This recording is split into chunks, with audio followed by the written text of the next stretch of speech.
Okay, అడుగుదాం.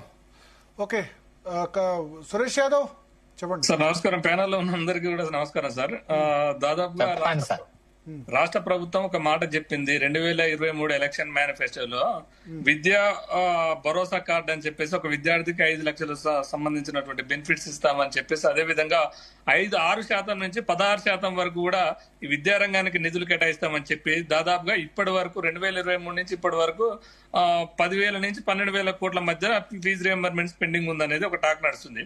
సరే, ఏదేమైనప్పటికీ ఈ కాంగ్రెస్ గవర్నమెంట్ వచ్చినాక వీళ్ళు చెప్పినటువంటి హామీలకు, వీళ్ళు ఇచ్చినటువంటి హామీలకు, వీళ్ళు చెప్పినటువంటి మాటలకు, ఎలక్షన్ లో చెప్పినటువంటి మాటలకు ఇప్పుడు చేస్తున్నటువంటి మాత్రం ఎలాంటి సంబంధం లేదు.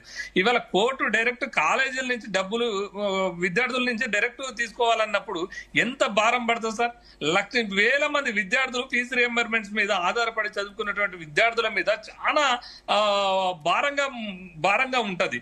రెండో విషయం ఏంటంటే, ఇవాళ కుక్క తోక నొప్పుతుందా, తోక కుక్క నొప్పుతుందా అన్నట్టు కొంత అంటే అందరినీ లేదు, ఈ ఇంజనీరింగ్ వ్యవస్థ అనేది ప్రభుత్వాన్ని షేక్ చేస్తున్నది. అంటే సారీ, నాట్ కాలేజ్ మాఫియా అనేది ప్రభుత్వాన్ని షేక్ చేసి ప్రభుత్వాన్ని భయపెట్టే ప్రయత్నం చేస్తున్నప్పుడు ప్రభుత్వం వీళ్ళతోని మమ్మల్ని భయపెడతామా అని చెప్పేసి వీళ్ళిద్దరు కూడా గొడవ ధోరణిలో రియంబర్స్మెంట్స్, సీఎం గారు రియంబర్స్మెంట్స్ ఆప్తాం, గతంలో పెండింగ్ లో ఉన్నవి మేమెందుకు ఇవ్వాలనే కాడికి తీసుకొచ్చిండు. మొన్న రిలీజ్ చేసినప్పుడు 500 కోట్ల 300 కోట్ల రిలీజ్ చేసినప్పుడు కొంతమంది ఐఏఎస్ అధికారులు అన్నారట, సార్ మరి ఇది కేసీఆర్ అకాడమిక్ ఇయర్ లో ఉన్నవి కూడా రిలీజ్ చేయాలంటే, సరే అప్పటి నాకు సంబంధం లేదు కానీ ఫస్ట్ మన అకాడమీలో 2023 నుంచి ఇప్పటి జరిగిన దాంట్లో కొన్ని నిధులు మాత్రం రిలీజ్ చేయమని చెప్పేసి ఆయన డబ్బులు రిలీజ్ చేసిండట. అంటే గత ప్రభుత్వం అయినా ఏ ప్రభుత్వం అయినా ఇవ్వాల్సిన బాధ్యత ప్రతి ప్రభుత్వం మీద ఉన్నది కదా. మరి ఈ రియంబర్స్మెంట్స్ యూనివర్సిటీలో చదువుకున్నటువంటి విద్యార్థులకు కూడా రియంబర్స్మెంట్స్ రాక సర్టిఫికేట్స్ ఆపితే వాళ్ళ పరిస్థితి ఏంది? గ్రామీణ ప్రాంతంలో ఉన్నటువంటి వాళ్ళ పరిస్థితి ఏంది? ఇట్లా ఈ రకంగా పోవడం వల్ల చాలా ఇబ్బంది అయ్యే పరిస్థితి ఉన్నది. ఇంతకుముందుకు ఒకటి కాలేజ్ మాఫీ అనేది నేను ఒక విషయం చెప్తా సార్. బీహార్ చదువుతున్నటువంటి విద్యార్థులకు కోదాడలో సనా కాలేజ్ అనుకుంటా, కోదాడలో ఉన్నటువంటి సనా కాలేజ్ తీసుకొచ్చి ఒక్కొక్క విద్యార్థికి లక్షలకు పైగా, మనకు ఒక మనకు 300 పైగా దాదాపుగా 3 లక్షల రూపాయలు 4 లక్షలు ప్రభుత్వం కేటాయిస్తుండే.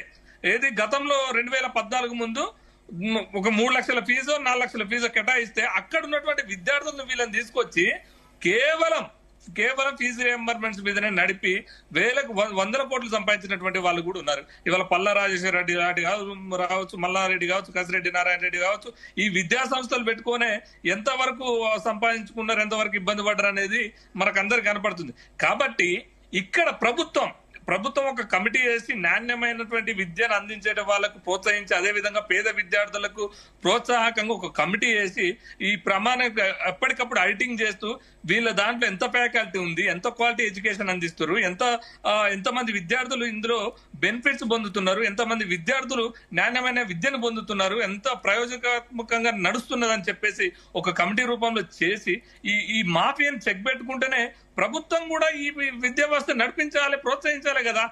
అవి లేవు, ఇవి లేవు, వాళ్ళు ప్రభుత్వం కొంతమంది మాఫియా కలిసి కోర్టులకు పోవడం, మీరెంతైనా చేసుకోండి అని ప్రభుత్వం చేతులు ఎత్తేయడం.